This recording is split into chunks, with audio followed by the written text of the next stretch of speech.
তাই সকলে বলবো, খেলবে দুর্গাপুর। এত আস্তে জিতবে কেন? গলা এত আস্তে হলে কি করে জিতবেন? খেলবে দুর্গাপুর, খেলবে দুর্গাপুর। দেখুন, পুরো পশ্চিমবঙ্গে যেভাবে করে নতুন আশার আলো আমরা সবাই দেখছি।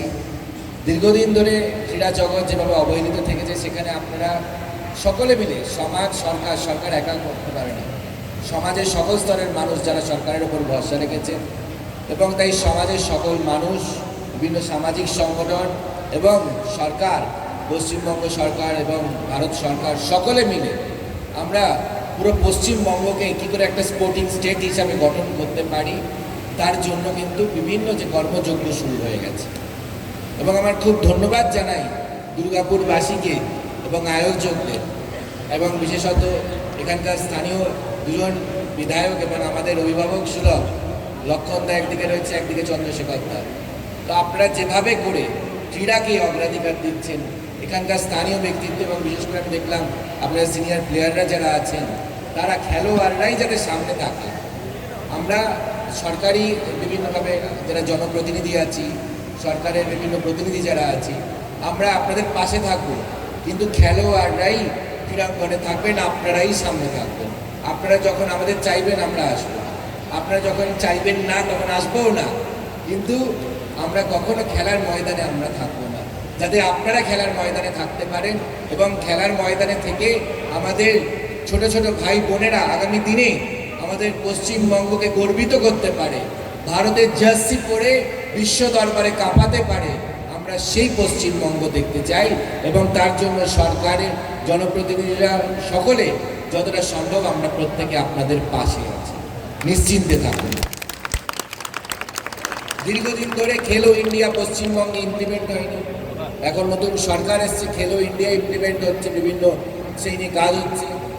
আমাদের 29 তারিখ ন্যাশনাল স্পোর্টস ডে, এবং সেটাকে সামনে রেখে সেদিন যেমন আমাদের সম্মানীয় মুখ্যমন্ত্রী শ্রী শুভেন্দু অধিকারী মহাশয় তিনি নিজে খেলোয়াড়দের সঙ্গে দেখা করবেন।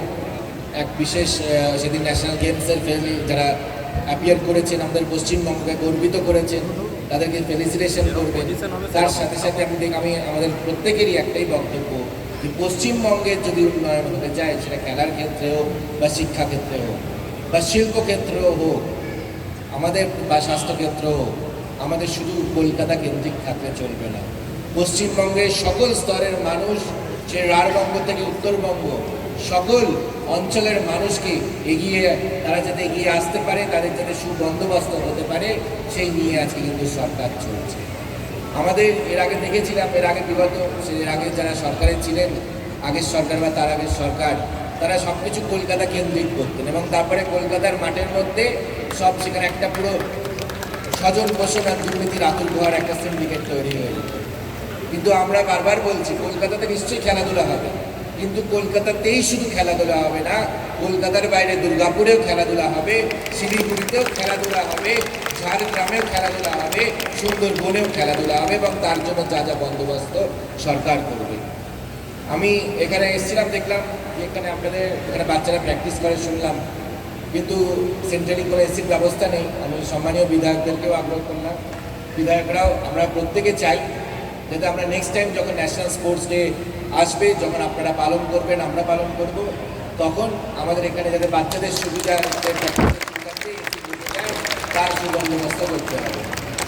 এবং আমরা এই যে বললাম, শুধুমাত্র কলকাতা কেন্দ্রিক নয়, পশ্চিমবঙ্গে প্রত্যেক বিধানসভা ক্ষেত্রে আমরা যাতে মিনি ইন্ডোর স্টেডিয়ামের মাধ্যম দিয়ে আমাদের ছেলেমেয়েরা আগামী দিনে যাতে বিভিন্ন, শুধু ক্রিকেট ফুটবল নয়, কেউ এখানে আমি দেখছিলাম কত সুন্দর জিমন্যাস্টিক্স খেলছে, জিমন্যাস্টিক্স কাউকে দেখলাম, কাউকে ইয়োগা দেখলাম, কেউ সুন্দর ক্যারাটে করেন, কেউ বক্সিং করেন, কেউ রেসলিং করেন, কেউ পাওয়ার লিফটিং করেন।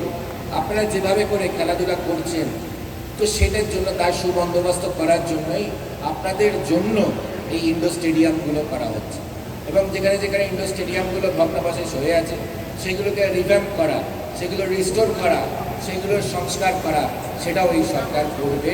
এবং সেই মর্মে অলরেডি জানেন আমাদের এই নিয়ে আমাদের বাজেটেও আমরা বিশেষ অ্যালোকেশন করেছি, বাজেটে এটা ঘোষণাও হয়েছে, এবং যাতে আগামী 1 বছর থেকে 5 বছরের মধ্যে আমাদের পশ্চিমবঙ্গের সকল এলাকায় আমাদের খেলাধুলার জন্য, কারণ আমাদের কি আছে, বাচ্চাদেরকে আমরা খেলার যদি সুযোগ না দিই তারা সারাক্ষণ মোবাইল স্ক্রিনে আটকে যাবে।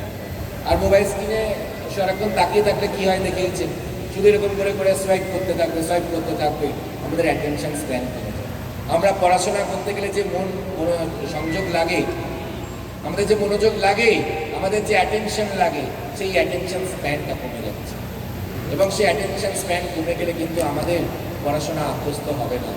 আর পড়াশোনা না করলে সবসময় তার তৃণমূল কংগ্রেস যেরকম দেখতে পেলেন, তো সেটা পড়াশোনা, আমি দুর্ভাগ্য, কারণ আমি রাজনৈতিক কোনো দলের নাম নিতে চাইনি, কিন্তু নিতে হলো কারণ তারা পড়াশোনাকে এমন জলাঞ্জলি দিয়ে দিয়েছিল যে পড়াশোনাকে, খেলাধুলাকে এত পিছিয়ে দিয়েছিল, তাদের এবং আমাদের খেলোয়াড়দেরকে পরিচয় বানিয়ে দিয়েছিল। খুব কষ্ট হয়, কারণ আমাদের একটা পুরো গোটা প্রজন্মকে পরিচয় করে দেওয়া হয়েছে।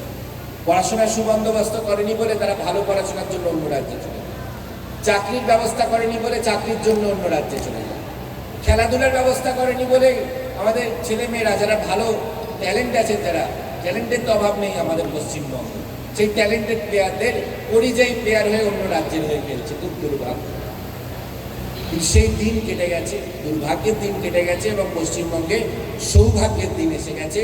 আপনারা নিশ্চিন্তে থাকুন, যাতে খেলাধুলার বিভিন্নভাবে যে ছেলেমেয়েরা তাদের প্র্যাকটিস করতে পারে, তাদের জন্য বিভিন্ন ধরনের প্রফেশনাল সাপোর্ট, তাদের জন্য কোচিং সাপোর্ট, নিউট্রিশনাল সাপোর্ট দিয়ে তাদেরকে যাতে একটা প্রফেশনাল প্লেয়ার বানাতে পারি আমরা এক একজনকে আগামী দিনের জন্য, তার জন্য এই সরকার আপনাদের প্রত্যেকের পাশে আছে।